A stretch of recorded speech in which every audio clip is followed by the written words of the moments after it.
Tujuh ulama ini bertemu. Kenapa Anda datang bertemu dengan kami? Karena kami mencari Imam Mahdi. Negara kami sudah seperti. Kalau gitu sama alasan kita. Yuk kita cari. Ditemukanlah di Mekah. Nuwun sewu, mungkin Anda tahu Imam Mahdi orangnya seperti ini. Oh, di sebelah sana. Terus taqaddam MD amamaka. Terus ke sana Anda akan bertemu. Ketemu tuh. Maka tujuh ulama tadi mengatakan, ibsit yadaka, ulurkan tangan Anda. Ubaik ala sami Allah, kami bayat pada Anda. Imam Mahdi menolak. Dia menolak, kata Rasulullah. La, lastu mahdiyan, ada ihda minal ansar. Aku bukan Imam Mahdi, aku hanya orang Ansar Madinah saja. Lari ke Madinah tuh. Dikejar sama tujuh ulama ke Madinah, ketemu, lari ke Mekah. Yatahawal ilal Makkah wal Madinah salasa marat, pulang pergi Mekah Madinah 3 kali. Ucing-ucingan. Setelah sampai ke Mekah, di situ dia masuk ke rumahnya. Allah menahan dia untuk tidak kabur lagi. Allah mengutus malaikat Jibril untuk mengislahkan beliau.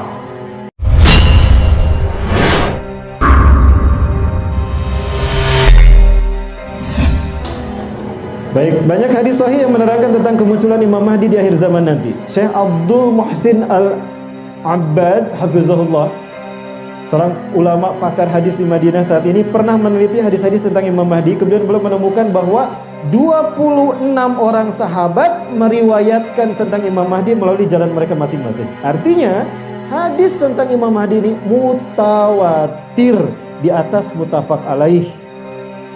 Jadi urutannya mutawatir, mutafaq alaih, Sahih Bukhari, Sahih Muslim, baru Ahmad, Abu Dawud, At-Tirmidzi, terus sampai Ad-Darimi. Itu urutannya. Ada 36 kitab hadis yang menukilkan hadis tentang Imam Mahdi. Di antaranya Sunan An-Nasai, Abu Dawud, dan Sunan At-Tirmidzi, Ibnu Majah. Demikian pula tertulis dalam Musnad Ahmad, Sahih Ibnu Hibban, dan Al-Hakim dalam Mustadraknya.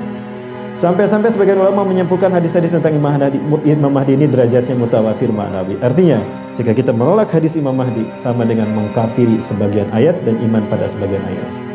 Itu haram hukumnya. Dia harus menerima. Baik, Rasulullah SAW menjelaskan dari Abu Sa'id Al-Khudri, yakhruju ummati, yakhruju fi akhiri ummati, kan? Disebutkan akan keluar pada masa terakhir dari umatku, ya zaman kita, Al-Mahdi. Yaskihillahul gaisa, Allah memberikan kepadanya hujan. Oh, berarti Imam Mahdi muncul ketika zaman kekeringan 3 tahun tadi. Buktinya Allah memberikan kepada beliau hujan. Pada saat beliau muncul, bumi menumbuhkan tanamannya, harta dibagi-bagikan, banyak binatang ternak umat ini menjadi mulia. Hidup selama 7 atau 8 tahun bersama umat Islam. Artinya 7 sampai 8 musim haji. Berarti 7 sampai 8 tahun. Baik, kita percepat lagi. Ciri-ciri fisik yang lain, ciri-ciri yang lain. Mahdi muncul dari keturunanku melalui jalur Fatimah dari Al-Hasan, bukan dari Al-Husain sebagaimana klaim orang-orang Syiah.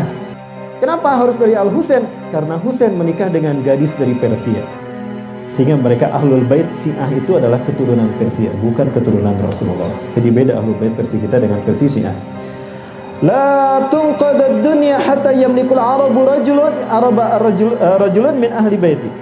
Tidak akan habis dunia sehingga seorang laki-laki dari keturunanku akan memimpin bangsa Arab.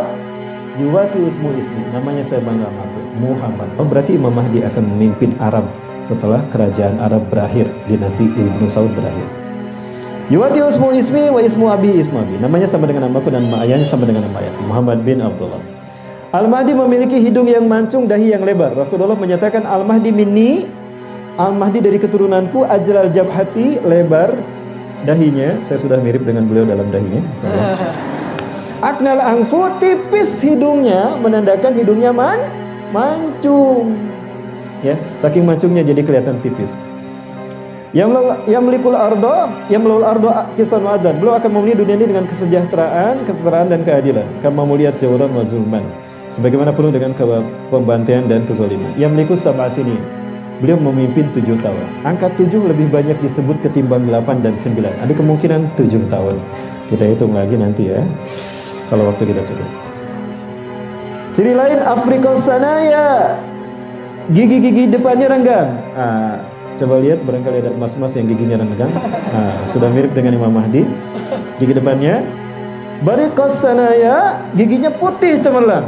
Jadi kalau beliau tersenyum, kelihatan cemerlang warna putih. Beda dengan kita. Kalau kita tersenyum, warna putih ke kuning-kuning.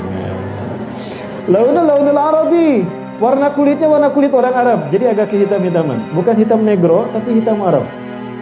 Hitam yang itu karena adaptasi morfologis ya, adaptasi geografis. Karena panasnya sehingga kelihatan hitam kulitnya, tapi hitamnya hitam bagus kok, bukan ya hitam manis. Wal jismu Israili, fisiknya fisik orang Israel. Lihat orang-orang Israel, nah seperti itulah fisik Imam Mahdi. Kemudian syabun marbu, artinya beliau tidak tinggi dan tidak pula pendek, sedang-sedang saja. Baik, kita percepat. Hasanul wajhi, tampan wajahnya. Wajahnya memancarkan cahaya seakan-akan beliau adalah bintang yang cemerlang. Ya. Kasalihyati, lebat jenggotnya, tebal. Jenggotnya tebal. Ya. Kemudian aswadu fi khadil aimani khalin, ada di pipi kanannya ada tai lalat. Ciri-ciri lain, al-ablaj artinya jarak antara alisnya renggang tapi lurus. Coba periksa. Wah, enggak Mas, sama Mas Ajis ya. Petunjuk pelupuk matanya hitam bukan karena bercelak. Jadi ininya hitam karena mengkerut. Baik. Nah, bagaimana prosesnya terjadi? Aduh, waktunya sudah habis. 2 menit lagi. Nah, Rasulullah pasti ditanya begini. 7 ulama ini bertemu. Kenapa Anda datang bertemu dengan kami? Karena kami mencari Imam Mahdi. Negara kami sudah seperti. Kalau gitu sama alasan kita. Yuk kita cari. Ditemukanlah di Mekah. Nuwun sewu, mungkin Anda tahu Imam Mahdi orangnya seperti ini. Oh, di sebelah sana. Terus taqaddam MD amamaka. Terus ke sana Anda akan bertemu. Ketemu tuh. Maka 7 ulama tadi mengatakan, ibsit yadaka, ulurkan tangan Anda. Ubayku ala sami Allah. Kami bayat pada Anda. Imam Mahdi menolak. Dia menolak, kata Rasulullah. La, lastu Mahdian, ada ihda minal ansar. Aku bukan Imam Mahdi. Aku hanya orang Ansar Madinah saja. Lari ke Madinah itu. Dikejar sama 7 ulama ke Madinah. Ketemu, lari ke Mekah. Yatahawal ilal Makkah wal Madinah salah semarat. Pulang pergi Mekah Madinah 3 kali. Ucing-ucingan. Setelah sampai ke Mekah, di situ dia masuk ke rumahnya. Allah menahan dia untuk tidak kabur lagi. Allah mengutus malaikat Jibril untuk mengislahkan beliau. Di malam itu beliau tidak tidur karena malaikat Jibril datang kepadanya. Sebagaimana Rasulullah didatangi malaikat Jibril.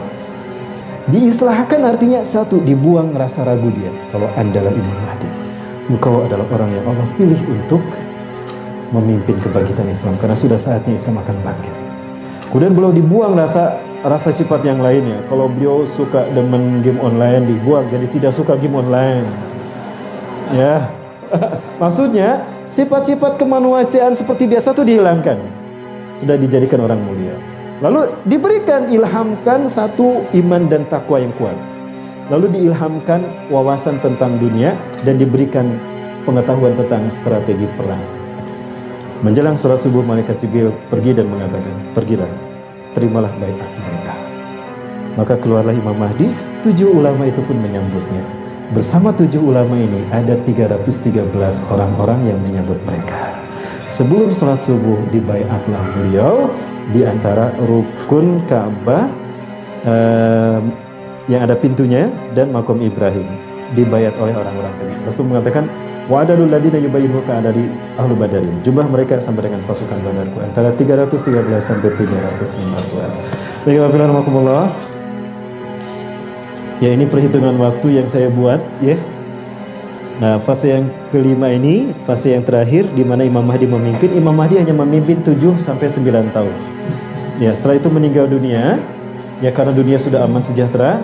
Lalu beliau meninggal. Setelah itu Nabi Isa meninggal dunia setelah menikah dengan gadis Arab. Bukan dengan Magdalena sebagaimana klaim orang Kristen. Bukan dengan Maria Magdalena. Kemudian Imam Mahdi punya 3 anak laki-laki. Nabi Isa punya 3 anak laki-laki lalu meninggal, disolatkan di Masjid Nabawi, dimakamkan di samping kuburan Umar bin Khattab. Sekarang ada tanah khusus kosong di samping di Masjid Nabawi, coba lihat. Samping Umar. Jadi nanti berjejer Rasulullah, Abu Bakar, Umar dan Nabi Isa AS. Lalu Al-Qahtani akan memimpin kaum muslimin sepeninggal Imam Mahdi. Nah, di masa Al-Qahtani inilah nyawa umat beriman dicabut semuanya oleh angin iliyin dalam waktu singkat. Seburuk-buruk manusia di muka bumi adalah mereka yang tidak punya iman walau sebesar biji sawi. Kepada mereka lah kiamat akan diutus. Apakah tidak ada orang Islam saat itu? Oh, banyak orang Islam, tapi iman mereka tidak sampai ke hati. Waktu kita sudah habis. Ya, terima kasih. Mohon maaf panjang lebar dan cepat saya berbicara. Hatur nuhun. Terima kasih banyak jazakumullah khairan atas waktunya.